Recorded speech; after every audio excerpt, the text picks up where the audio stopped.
How's it going, ladies and Bruce and Subpop? Sixkilla, and welcome back to the Divine Deception. We have one more act in Eris's story, which doesn't even require a key to unlock.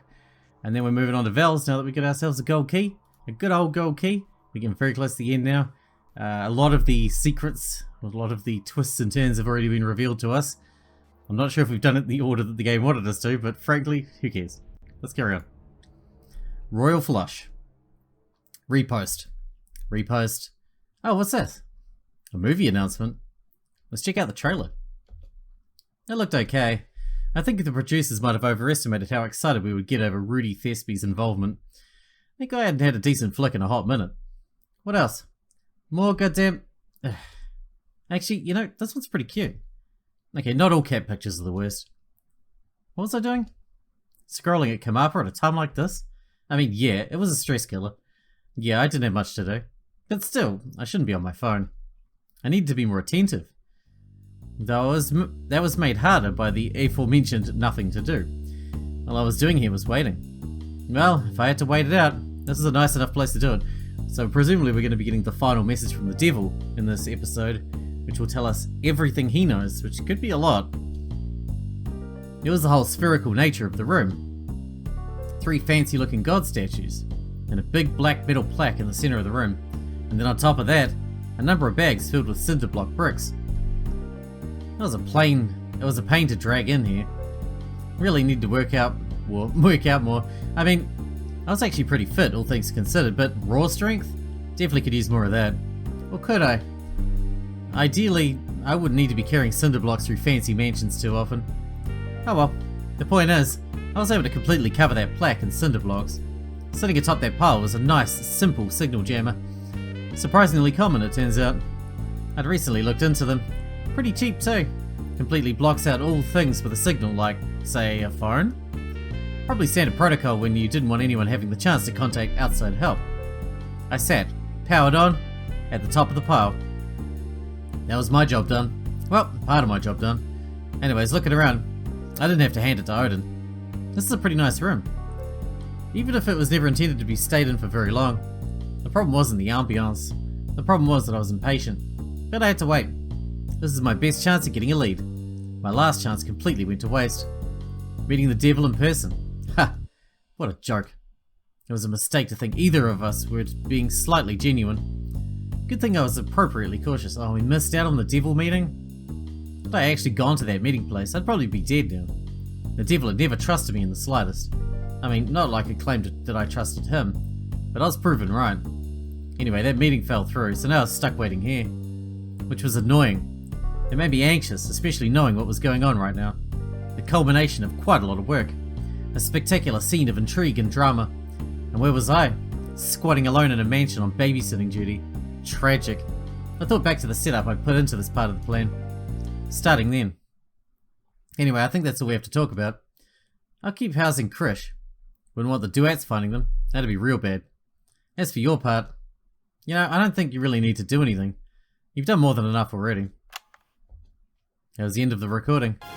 Well, not quite, but it was the end of the edited section I just played.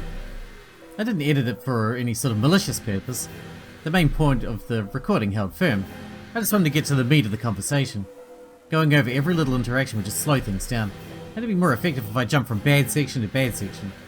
Though it's not like the recording had many good sections. I looked up from my phone. Well, what do you think? Kara's face was flushed. She was very unclear on how to feel, which was understandable. It was a lot to hit her with. She'd been faithfully supporting Polly Dysma for so long. To be faced with this? Naturally it would come as a shock. Hey, look. I get it. I know this is hard to understand. It might feel confusing right now. Like you want to deny reality. I'll give you a moment to process it. But once you understand, you're taking the piss. Excuse me? You're fucking with me. You're not doing it well, mind you. You seriously think I'd buy any of that shite? I mean, good lord, how dense do you think I am? I don't think you're dense at all, Miss Tucker. Which is why I trust that after you calm down you realize that you're acting hysterically. Don't fucking call me hysterical. Apologies. You've lost the plot entirely if you think I'm going to believe any of that. Where'd you find the Impressionist? They were damn good, I'll give you that. I should introduce them to Polly to be funny. Miss Tucker, would you please think about this rationally? You're one of the few people who know Mr. Deismer the best. Surely you realise that this was no voice impressionist. Denial was a powerful thing, especially when faced with evidence that directly contradicted your beliefs. How would you react if you heard a recording of somebody you trusted near confessing to a bunch of heinous shit? Even if it was somewhat plausible, you'd never be able to instantly flip, right? When you're faced with things that contradict your perceived reality, your subconscious goes into overdrive, trying to maintain your past beliefs. This can manifest in all sorts of excuses, one said both internally and aloud. There was no way to get past this. I just needed to be patient. Usually after a bit of time, if the person is strong-willed enough, their conscious mind starts picking apart those excuses. The time it takes to come to grips with the truth can vary based off the number of different factors. How long the person's lived this false reality, how important the issue is to them, how horrible the alternative is, how plausible the subconscious excuses are, and how much they're willing to face the truth. Banking on that last factor, I was sure Kara would snap out of this before long. Okay, fine. That was Polly. What was the context? Is he doing a script reading or something? Mr. Deismer is not that talented an actor. Or perhaps he is, but he certainly doesn't have the classical training needed for this sort of performance. And would he really consent to read this sort of dialogue? Seems highly personal, not to mention the fact that the use for such a performance seems entirely questionable. Then, you know he doesn't actually, say anything in that. He's just, talking. It's super light on details. Do we need to rewind the tape? No, we don't. Then perhaps I can remind you of some key phrases, ones that seem fairly damning. I know there's a whole doctrine of innocent until proven guilty, beyond a reasonable doubt, but even in those contexts it would be hard-pressed to say Polly Deismer is not guilty of the things he was accused of. But it's not like that. Nothing was explicit, just implications. Or do you want things to be explicit? Do I need to spell out that this tape makes it sound like he sexually assaulted someone? At this phrase, Kara flinched. Her denial was an overload. You are correct that things were not spelled out. To be honest, I was rather hoping that Polly would offer more details on his own, rather than leave things as vague as they ended up being. It is possible that the incident did not quite amount to that, but it's equally possible that the incident went far beyond that. Either way, I don't see how it's possible to construe this event as anything but extremely morally reprehensible. And his turn at the end of the recording is even more troublesome. You're free to choose whether you believe that he is in fact racked with incredible guilt, or if the whole thing is an act. However, at minimum, he is still capable of acting calculatingly and cutthroat. Additionally, he's made it clear that he has no intent to truly be held accountable. This is just the stuff we know.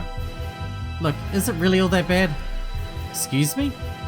We don't know what really happened, and I mean, Polly's charming. Nothing here seems malicious. It's not like he's art. It's really not that bad. Kara, think about what you're saying right now. I don't believe that you can say what you just said with an ounce of sincerity. You're better than that. But this happened in the past. People can change. Polly has changed. He's put in the work. He continues to put in the work. So it's like, why look to the past, Why linger?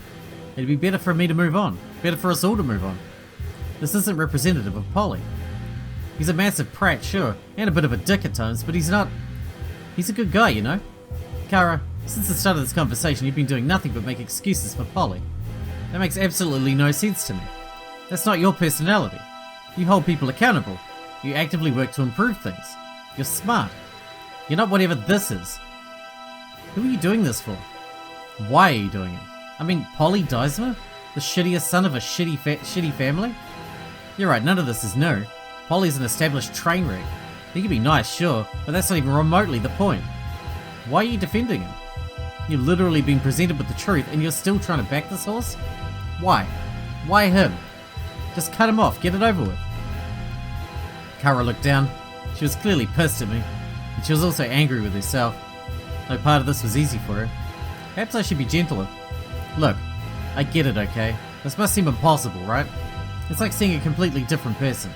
No rational person could accept it in an instant. Polly is a good person. Polly is a bad person. These aren't beliefs that can coexist, and yet you're trying to resolve them in your head simultaneously. Yeah? Ever hear the theory of many masks? What? To put it simply, every individual has many masks that they wear in different circumstances, like alternate personalities. There's how you act at work, how you act with your family, how you act in a certain toxic online game. They're all you, in a sense, just filtered through different lenses. They're you wearing different masks. Makes sense, I guess. Right, well, that's why you're having trouble rationalizing Polly right now. You've only seen him wearing the mask that he puts on with you present. Maybe you've seen alterations of that mask, combinations where he has to wear many masks at the same time. But fundamentally, they're all the same mask. And it's probably a very nice looking mask. Polished excessively, bedazzled with nice looking jewels, I don't know. Metaphors aren't my strong suit. You get the point. He must have looked good in front of you. Maybe because he likes you as a person, I don't know. The point is, you've just seen him in one mask. This recording, however, is him wearing a completely different mask. Maybe the darkest mask that he has. It might not even look like the same person, but you have to accept that they're both the same person. People can be extremely multifaceted, believe me. I'm sure Polly has his good points you've seen. But he also has his bad points you haven't seen. And if you ask me, this recording proves that the bad points are too large to be ignored, as preferable as it might seem. But what should I do? I mean, I can't stand around acting guilty all day. I can stand around acting guilty all day, but that won't change much. Exactly. You do need to do something. This is proof. This recording as it is proves that you cannot put your faith in Polly Deisman. Maybe you'll do better than Art. Maybe. Maybe it would be worse though. Either way, he cannot be trusted with the power Olimpo wields. He does not deserve the power Olimpo wields. For the good of the company. No, that's underselling it. For the good of Panthea, you have to put a stop to this. You cannot let him ascend to power. Ha! You serious? Kara continued chuckling in spite of herself. Oh, you sweet summer child. That's what this is about? Well, lady, hate to let you in on a secret, but that's not happening. Excuse me? You're coming to me to try and put a stop to the Deismans? Good luck with that. Between Odin, Art, and Polly, they control a good 75% of the entire company. That's like absolutely unimpeachable. Maybe I can overthrow Art using Polly. Maybe. Long shot, but possible. You want to make it that none of the Deismans are running this place? Nope. Nah, not happening. Not in a million years. How negative. I'm realistic. And you know what? You're right. I was being stupid. Fuck Polly. That fucking asshole. To think for a moment that I... Well, look, you're right. I was dumb. He needs a kick in the groin. All of the Deismans do. But it's pointless. What can we do? There's still a way to break through their defenses. You're talking about something criminal. Not currently, no. I appreciate the sentiment, honestly. But the thing about corporate entities is that attacking them through illegal channels can only do so much.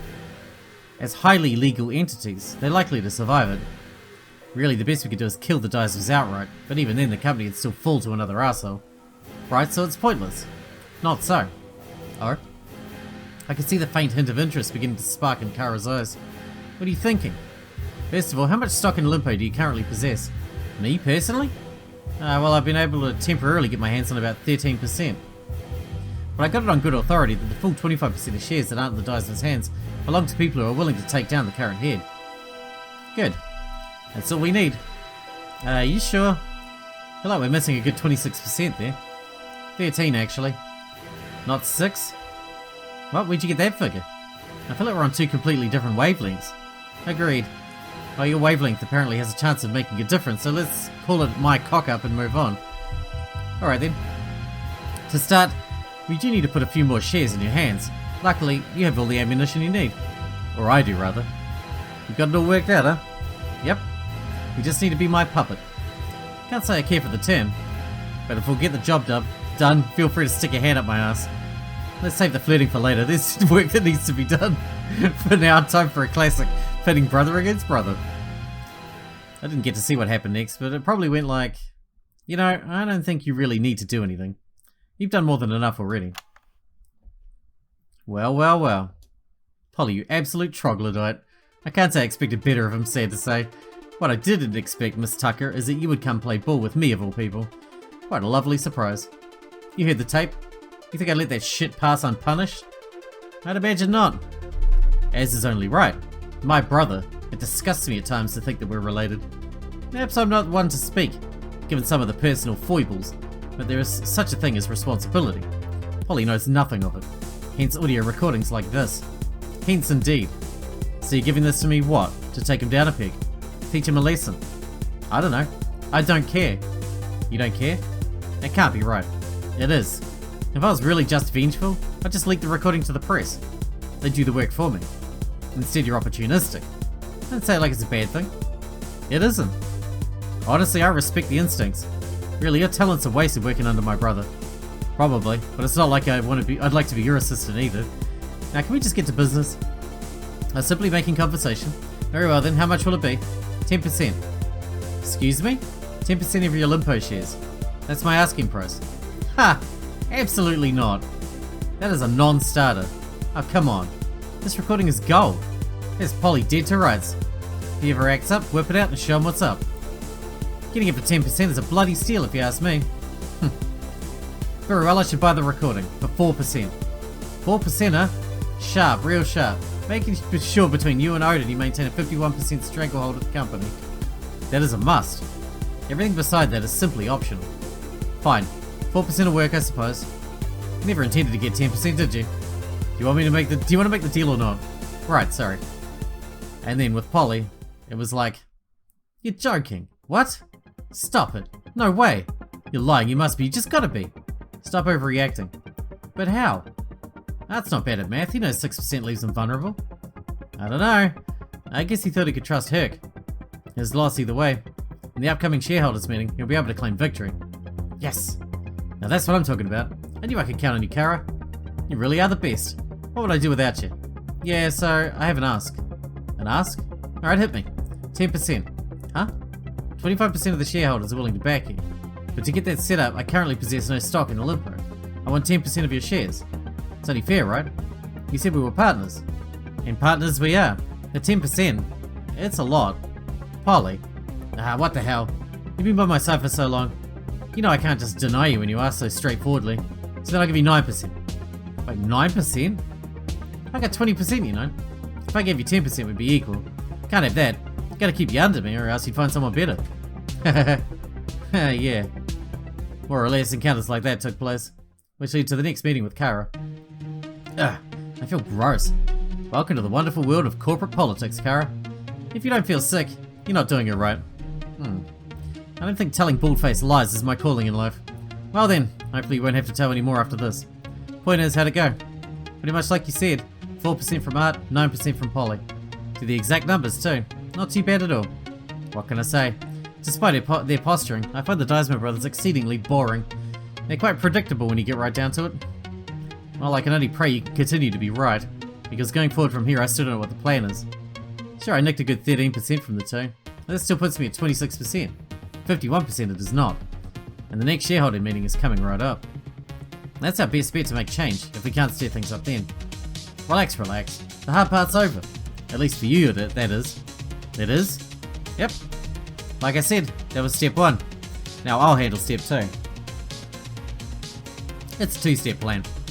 Maybe I should lead with that. Well, 2-step is conflating things. Arguably, convincing Polly and Art could each count as a step in itself. Whatever, I'm getting lost in the weeds on this one. Point is, I'm the one who has to do the heavy lifting from here on out.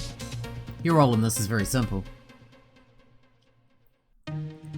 Which brought us to now. Brought us to me, sitting here by myself, in an empty room, all by my lonesome, doing nothing interesting. Well, I couldn't complain much. It was important work. At least, kind of. But I couldn't help but feel a little discontent. Right now some real fireworks were probably firing. And I had to miss it all. I would have pushed for Kara to bring a bug, so I could listen in from here, if it wasn't absolutely not worth the trouble. Still, I could roughly imagine what the scene was like. I tried picturing it now. The meeting was called to order. Company big shots were all piling into the fancy-looking meeting rooms. Art was already there, preparations made for the meeting, as usual. Polly would likely get there right before it started. I wasn't sure when Kara would enter, given the circumstances. Still, there'd be a lot of corporate chatter. Jeez, I wish it would just start already. I hate being kept in suspense like this. What's the matter there, Percy? First time at one of these here meetings? Yes. You don't gotta worry none. You could chalk up these Deisman speeches. Wouldn't miss much. Folks like you and me hardly say a word. I find these meetings dreadfully boring. My time could be far better spent, and I have not enough of it on the earth. I wish I could simply skip. No one's putting a gun to your head, Dar. Just don't attend if you hate it so much. But there's the catch. Who knows if there'll be something worth watching. When that happens, I fully intend to exert what little power I have. At around this point, Art will begin clearing his throat. Attention, attention. Everybody settle down.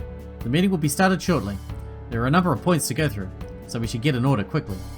Though, I suppose waiting for a few more minutes wouldn't hurt.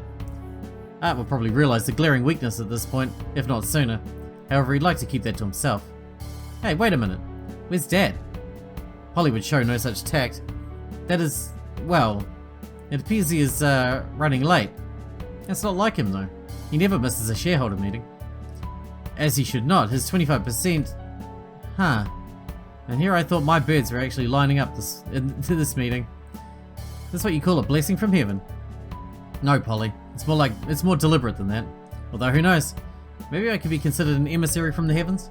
Do heavenly emissaries use bricks this much? The truth of the matter was that it was Polly and Art themselves that had created this exact opening, or rather Odin's anticipation of how the two would act. After sending the video about how the will would to the two brothers, he must have shown that no matter how it shook out, someone would want to speed things up. I still wasn't absolutely sure what the exact purpose behind that video was, but whatever it was, I doubted Odin was quite suicidal yet. Therefore, if he was going to wait out the chaos he'd created, it'd likely be in a safe place he thought the brothers wouldn't be able to get to. Where would that be? Why, the secret bunker in his mansion, of course. I anticipated Odin would hide out there until the last moment. Good thing for me, because as easy it was to keep people out of the bunker, it was also easy to keep people in. And thanks to the covenant fact about Panthea corporate law that I learned from an ironic source. Well, I could imagine the rest of that shareholder meeting. The meeting has started. Neither Odin nor a representative acting on his behalf is in attendance in any meaningful way. The consequences of failing to attend a clearly scheduled shareholder meeting are very clearly enumerated. Odin waives his rights to have any influence on any decisions made in this meeting, and the shares under his control will be counted as abstaining on all votes. Now, let the meeting get underway. I don't exactly know what the meaning behind this is, and frankly, I prefer not to. This is a farce, and I wish to dismiss the meeting now.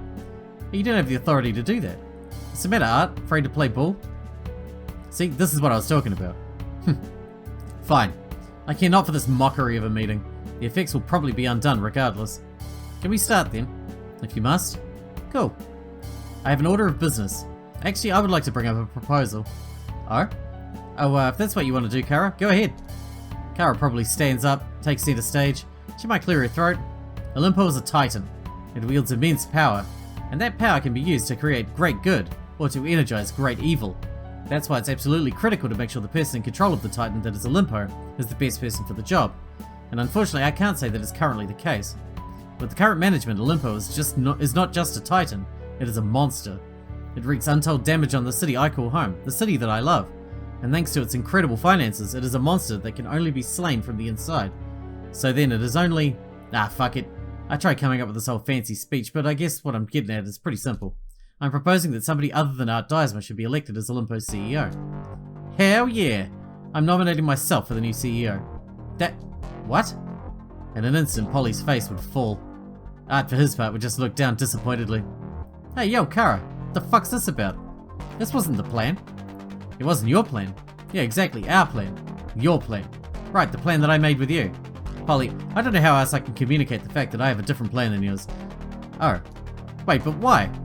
I said what I said. Olimpo should be led by someone who deserves its power. You aren't it. Kara, that's... I have made the proposal. Now who's voting against the proposal? Art raises a hand. A moot point, I suspect, but I'll use my shares to vote against it. Got it. Art Deismer and his 25% share is voting against this motion. Who else will join him? Wait, 26%? Not 24%? Polly, why on earth would I have any less than 25% of the stock in the company I run? No, your assistant there bought 4% of shares from me. A move that in hindsight becomes increasingly unclear. What was the point in that? I said, does anyone else vote against this motion? Look, I hate to do this, but Kara, you can't catch me off guard like this. On principle, I gotta vote against this. Right then. Polly Deismer adding his 11% stock to the vote against the motion. 11% stock? Oh yes, that would do it. Currently, there are 37% of the shares that are acting against the motion. Anyone gonna join that? Silence in the room. Good. Then who is in favour of the motion? Certainly I'm going to favour it, so that's 26% right there in favour of yes. Who else? Sorry about this. Now this is what I call a good old-fashioned coup. Fuck you, Art. One by one, the other relevant shareholders would vote affirmatively. Great. Looks like 38% of the shares favour the change in CEO, whereas 37% are against it. And of course, 25% have chosen to abstain. With that, the motion passes. Thank you everybody for electing a brand new CEO. Come on, Kara, what are you doing? Very exciting, everyone. As a 26% shareholder, I motioned for another meeting in, I don't know, 5 hours? Hold on. Kara raises her hand, capturing the room's attention once more. As CEO, I have something I want to say. Gosh, I hope I'm not being daft with this. One way to find out, I suppose. Just get to it, Miss Tucker. Remember what I said about Olimpo being a monstrous titan? Well, I should have clarified. I don't believe that the pilot made the titan a monster. Rather, I think it was the other way around. Polly, I said Olimpo needs to be led by someone who deserves that amount of power. I wasn't referring to myself. Which is why, as CEO of Olimpo, my first action will be to officially dissolve Olimpo as a corporate entity, effective immediately. What? That can't... That's not a... No. Wait, no. Kara, what the fuck? This isn't right. You're not acting rationally here. Hey now. Hold on, Missy. This here wasn't what I signed up for. I want a revote. I want a revolt, not a barn fire. Does this mean I'm out of a job? Ha! It's been a while since I felt this alive. Good. In a single action, Olimpo will be thrust into chaos. There will be arguments, accusations, and hardcore legal analysis. I was no way sure how it would shake out. But in the Inferno, Olimpo would be severely weakened, which brought us to what I was doing here. Playing gatekeeper to Odin wasn't my purpose, or at least, not my only purpose. See, there was an entity in Panthea that was pretty wise to things. An entity that didn't want Olimpo to keel over.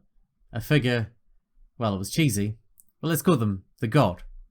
Maybe it was a long shot, but depending on how they played it, I thought it quite possible that the god... I heard it. It was faint, but I heard it. Someone was in the mansion. Somebody else. Which meant it was time. I slowly, carefully moved over to the ambush spot. My gambit had paid off. The god was going to free Odin by their own hand. And this was a chance for an interception. I positioned myself right behind the door to the inner sanctum. I readied myself. One chance. Deep breaths. The footsteps got closer. And then the door opened. A few more steps inside. Now! I pounced out, slamming into the figure from behind. Instantly, I put my feet over both the figure's outstretched hands. I had them completely at my mercy. And then after securing them, I got a good look at their identity. It was... Is it the reporter guy? Kane Shea. Knew it.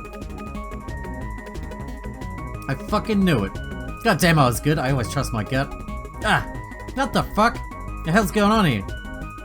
What's going on is you're under a citizen's arrest. Citizens arrest my ass? I won't arrest is light for a scumbag like you. There's a greater punishment in store for the god of Panthea. The god of Panthea? What the fuck are you talking about? You mean you don't know the term? All I know is you're screaming like a crazy person. By the tone of your voice, I'd say you were Eris, but this is the type of shit I'd peg Laverna into getting into. And would you get the hell off me? Huh. Okay. This wasn't quite what I expected. Now obviously, Kane could just be lying. That was a pretty easy answer, except I was pretty good at spotting lies.